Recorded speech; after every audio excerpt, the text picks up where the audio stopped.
Hi, I'm Bill Coppel, Chief Growth Officer for TradePMR, a Robinhood company.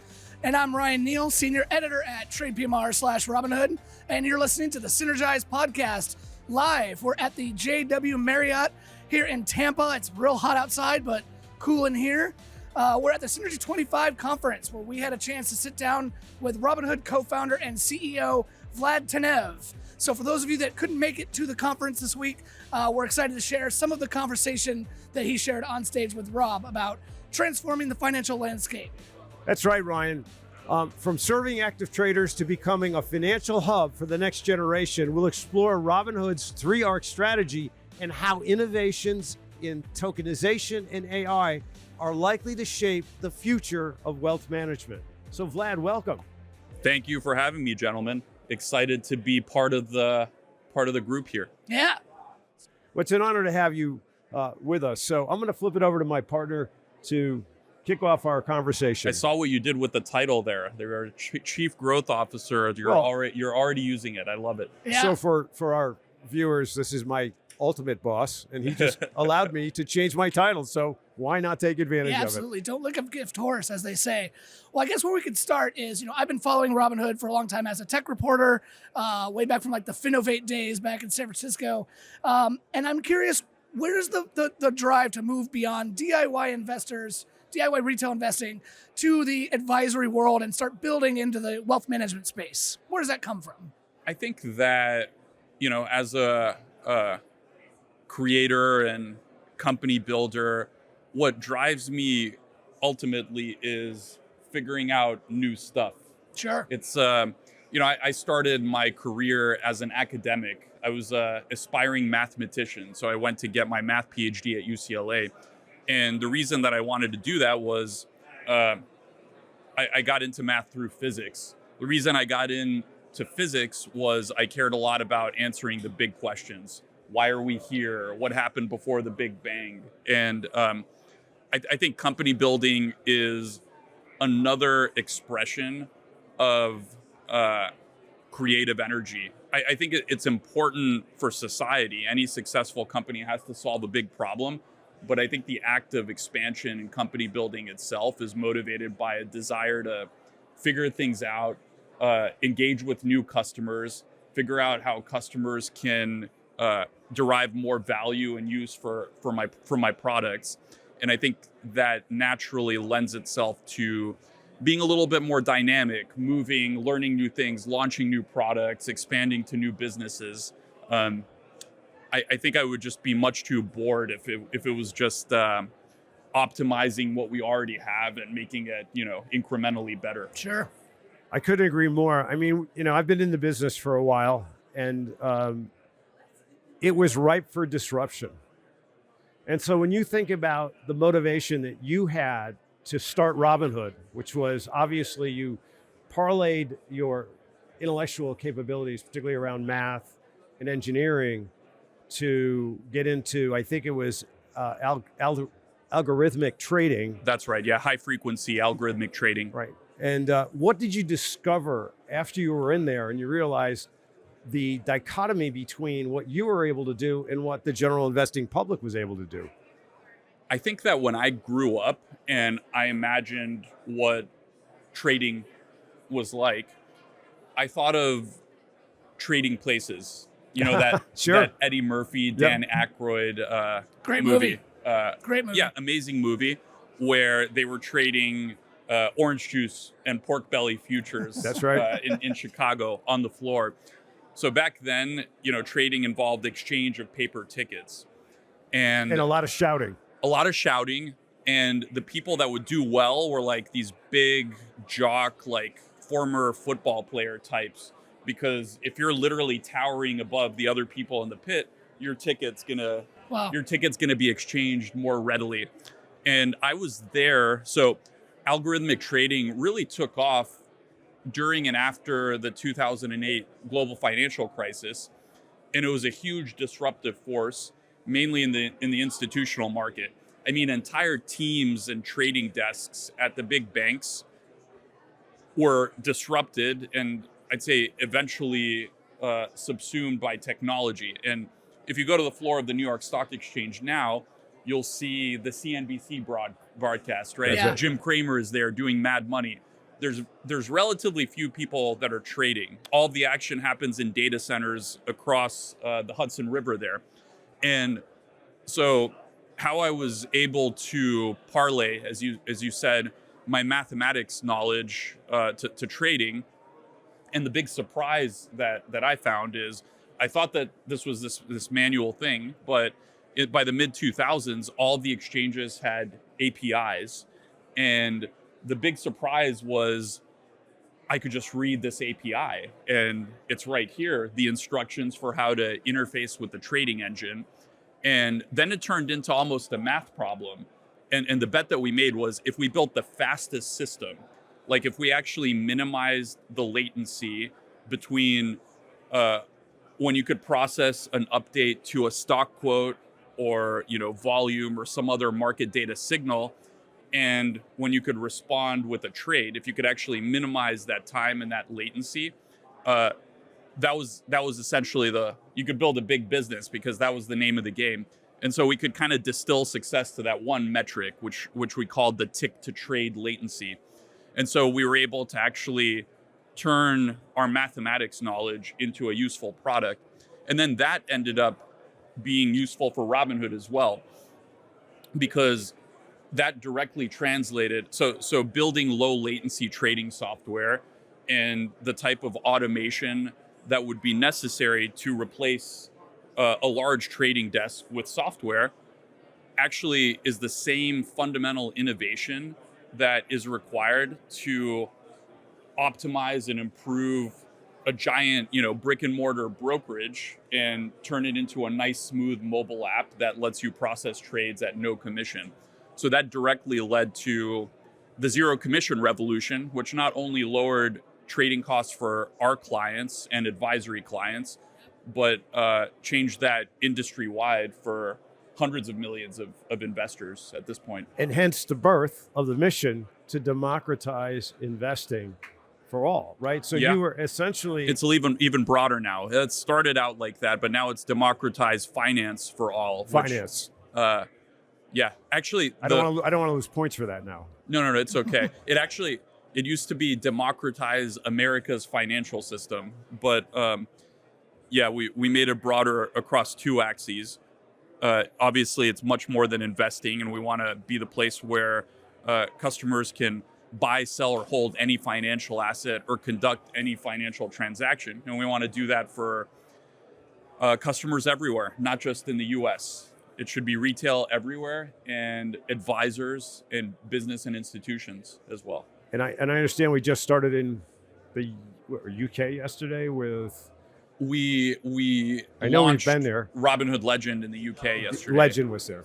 Which is our active trader offering. Right. So now, how does TradePMR fit into this goal now? This new goal, democratize finance for everyone. Obviously, you guys probably could have gone a lot of routes with your expansion into the wealth game and serving RIAs. So, why TradePMR, and how do we fit in to the broader picture? TradePMR fits into the plan in two different ways, and that's really why we got so excited about the partnership with TradePMR. One is, particularly as customers get a little bit older and they get into older millennial like you and I, and if you're getting a little bit of wealth, your finances are getting slightly more complicated. You're starting to think about things like trust and estate, your will, life insurance. Your taxes become a little bit more complicated. You start getting a bunch of kids, and you have to figure out, what's going to happen with your money. A human advisor becomes necessary. It's not only a luxury, but it becomes a necessity. And we saw the limitations of what we currently had, and we recognized that we need to actually have a solution to allow customers to get their money managed by an advisor who can give them a more comprehensive, holistic service, more like family office, but democratized. And the idea that anyone can have the same type of family office experience that a high net worth individual could have, to me is almost like the purest encapsulation of what democratizing finance for all could mean. Because wealthy people have a lot of services, they pay a lot of money for them, they have people that can handle all of their finances for them. And if we can use technology to provide that to the mass market, serve more of our customers' wallets as they get older and more wealthy, that was exciting. And then also advisors as a customer base is interesting to us because advisors are entrepreneurs. Many of our best retail customers are entrepreneurs as well. And helping more people start and scale their businesses, I think is just, it's just been a passion of mine for a while. I do that on an individual basis, but if helping advisors grow their businesses, get more incremental AUM onto their platforms, increase revenue per hour worked, those are all exciting problems that I think I can help advisors solve. Let's take a step back, Vlad, and talk about the 3-arc strategy of Robinhood. And I think that'll fit nicely into this conversation because it's going to touch on those things that are really reshaping what I believe to be wealth management globally. Yeah, so our strategy can be described as 3 arcs. I call them arcs because they actually overlap with one another and kind of compound and synergize with one another, no pun intended. Hey, maybe slightly intended. That's why they call it that. Yeah, so we have a short-term arc, which reaches its climax basically over the next year. We're kind of in its climax right now, in a sense. Sort of a medium-term 5-year arc, and then our long-term 10-year arc. And we're making progress towards all 3 simultaneously. So I think when a lot of companies describe their strategy, it's like, this is what we're going to do now. 5 years from now, we're going to do something else. 10 years from now, it's going to expand to do this. But the reality is you have to plant the seeds for what you want to be in 10 years today, right? You can't put that off. And so arc number 1 is being number 1 in active traders. So basically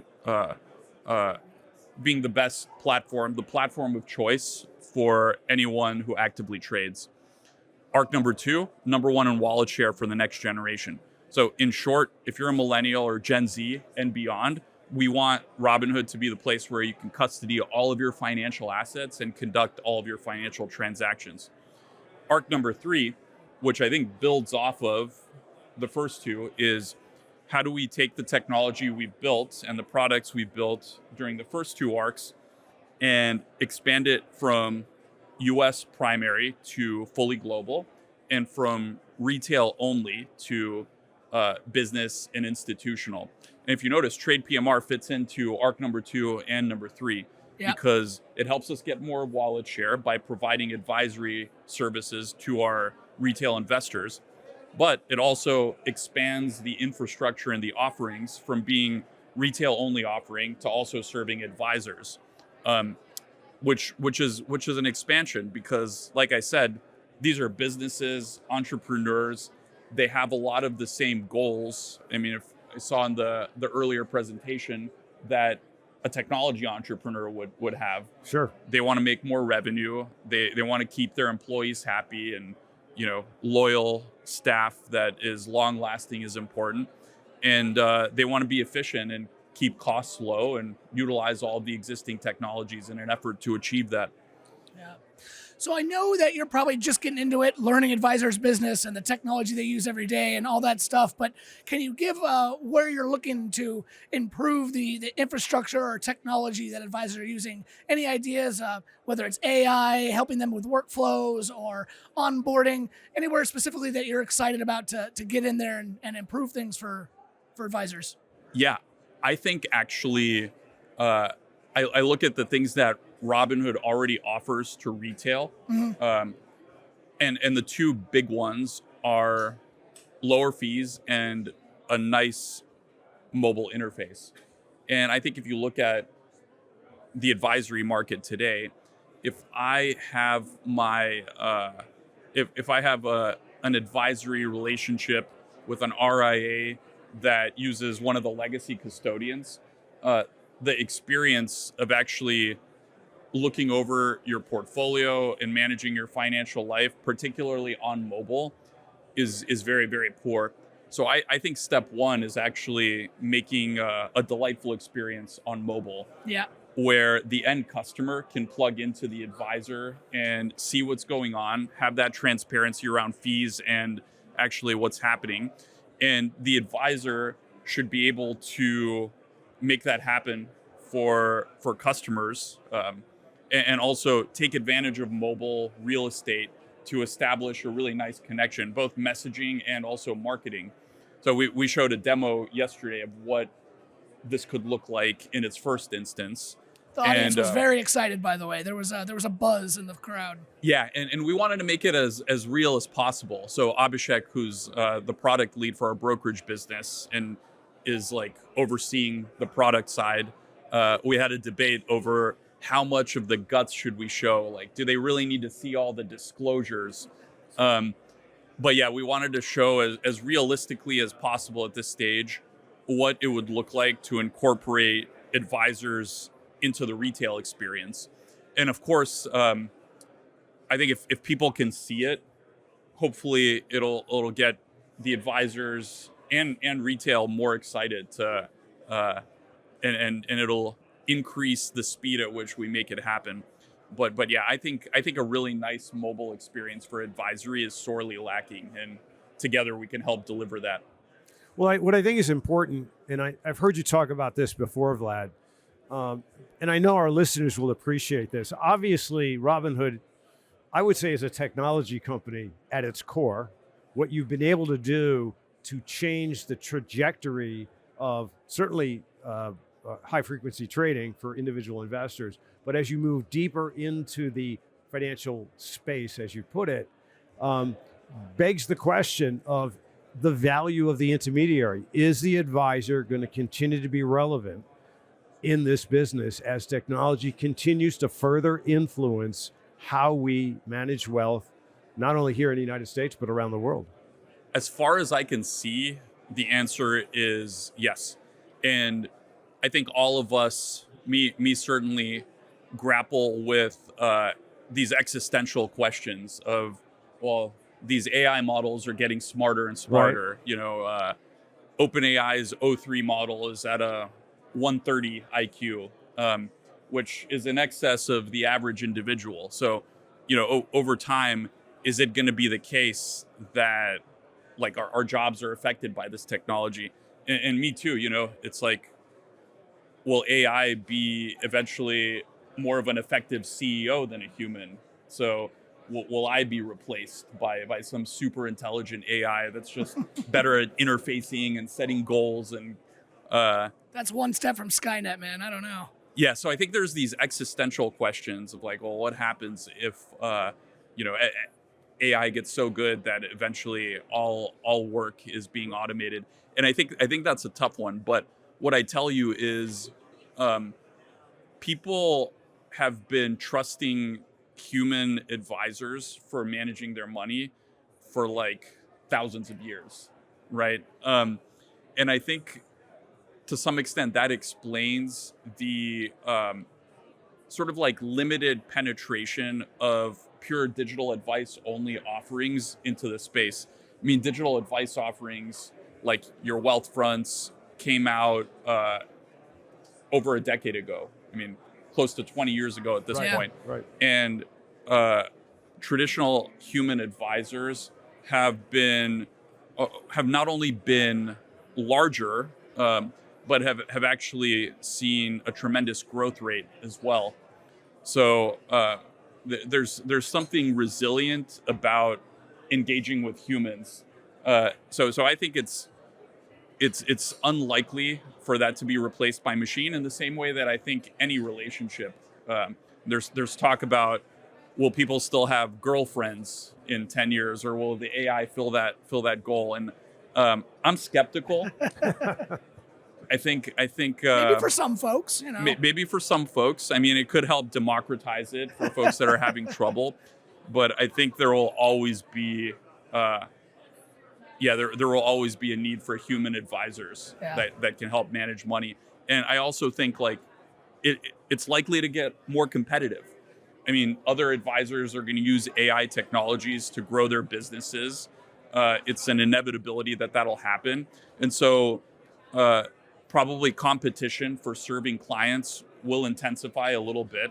Client advisors that are able to use AI more effectively or at the front of the curve will be able to increase incremental AUM, increase revenue per hour worked relative to their competitors. And at the end of the day, the end customer will benefit. Right. Just like they did with Robinhood removing commissions. Right. I mean, the brokers probably did not like that to begin with because commission revenue was a decent chunk of the revenue of the business. It affected their margins.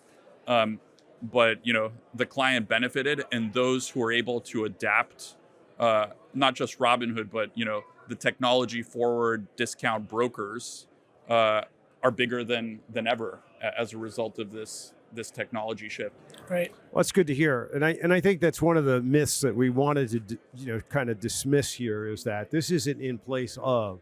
But what you're talking about here is the ability for us to deliver to an end client, either directly or through their advisor or a combination, a full picture of their financial profile and help them manage the stress and anxiety and friction that exists in the system today by removing it, leveraging technology, which leads me to this. We talked at the top of the conversation about two things, tokenization and crypto. Robinhood's taken a leap forward in that space.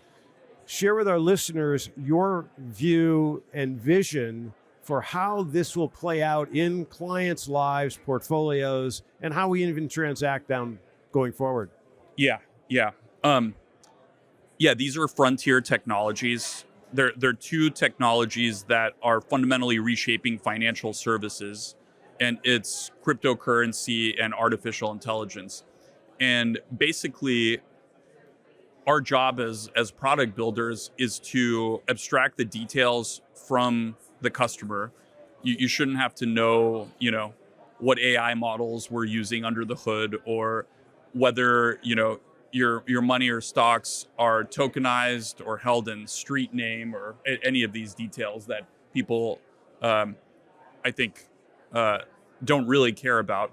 But you should get better service at lower cost. And so tokenization, you ask the question of how that's going to affect an end client. And one of the most direct things, and we can look at two sides, the trading side and the advisory side.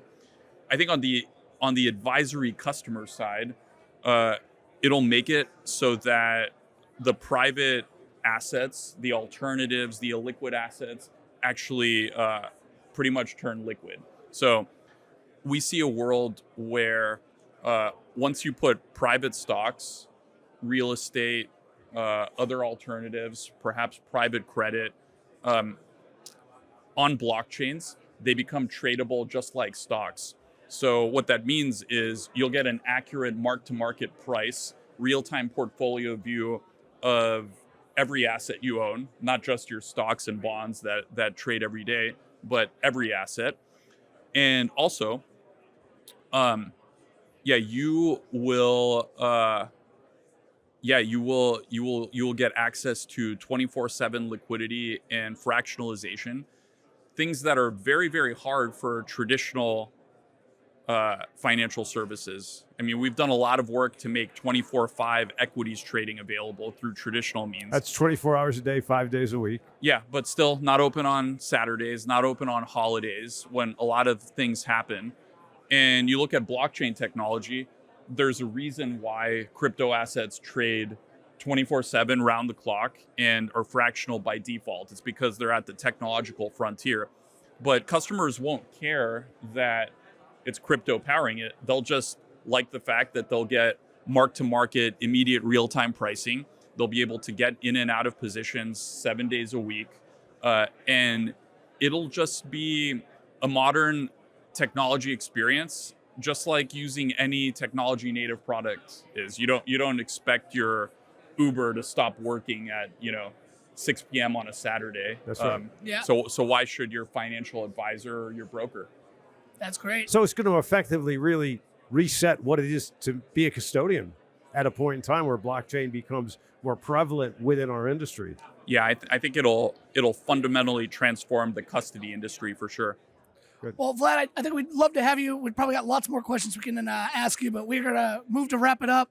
I've got one kind of curveball, and if you want to cut this, my team can. But Great. I've got to ask, what Let's was see it it. like to be played by Sebastian Stan? Do you get asked that a lot? It's been a while, but he's a very good-looking guy.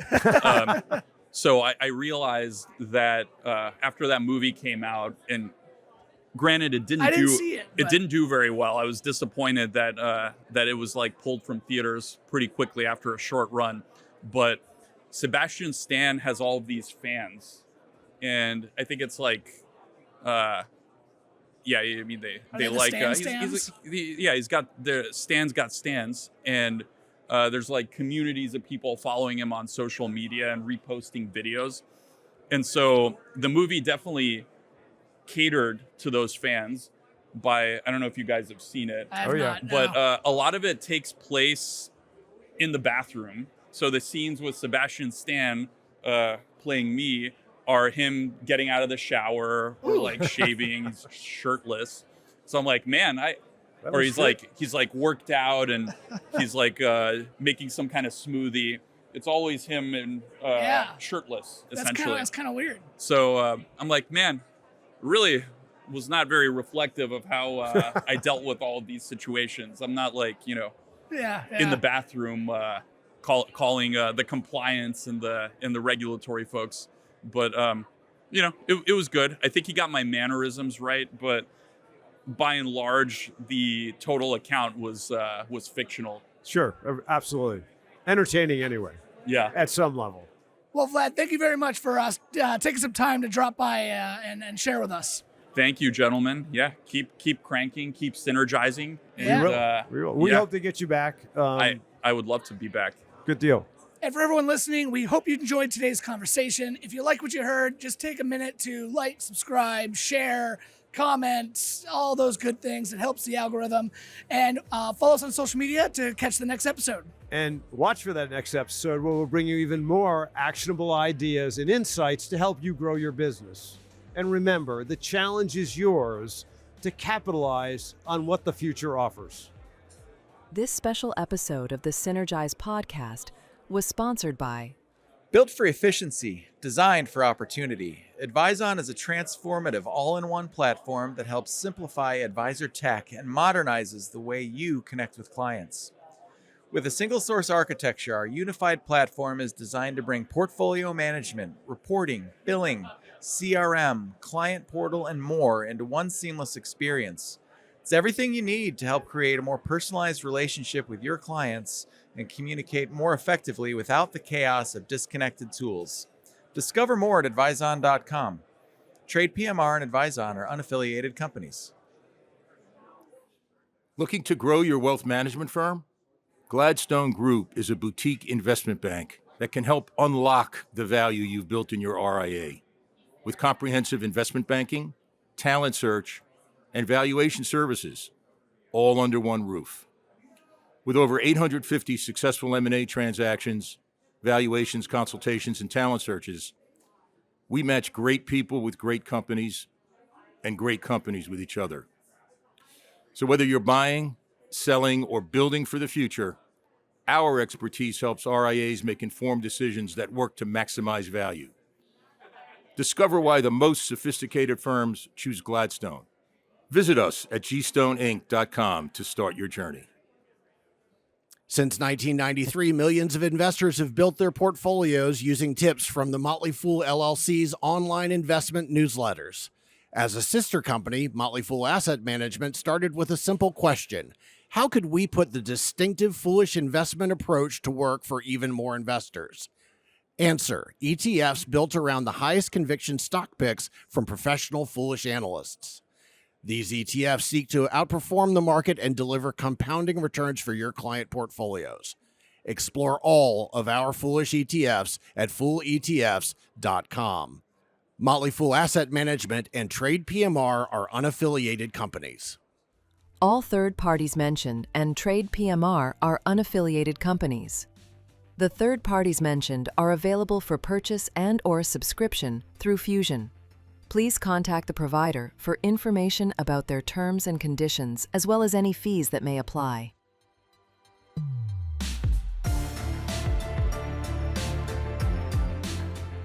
If you want to join the conversation or connect with us, please visit us at synergizepodcast.com. This content is provided for general information purposes only. The views expressed by non-affiliated guest speakers are their own and do not necessarily reflect the opinion of TradePMR or its affiliates. TradePMR and its affiliates do not endorse any guest speakers or their companies and therefore give no assurances as to the quality of their products and services. This channel is not monitored by TradePMR. TradePMR does not provide investment advice, tax advice, or legal advice. TradePMR is a member of FINRA and SIPC. TradePMR Inc. is registered with the Securities and Exchange Commission, SEC, and the Municipal Securities Rulemaking Board, MSRB. TradePMR provides brokerage and account services to registered investment advisors. Custodial services provided by First Clearing. First Clearing is a trade name used by Wells Fargo Clearing Services, LLC. Member SIPC, a registered broker-dealer and non-bank affiliate of Wells Fargo & Company. Copyright 2025, TradePMR Inc. For a transcript of this episode with sources, visit synergizepodcast.com.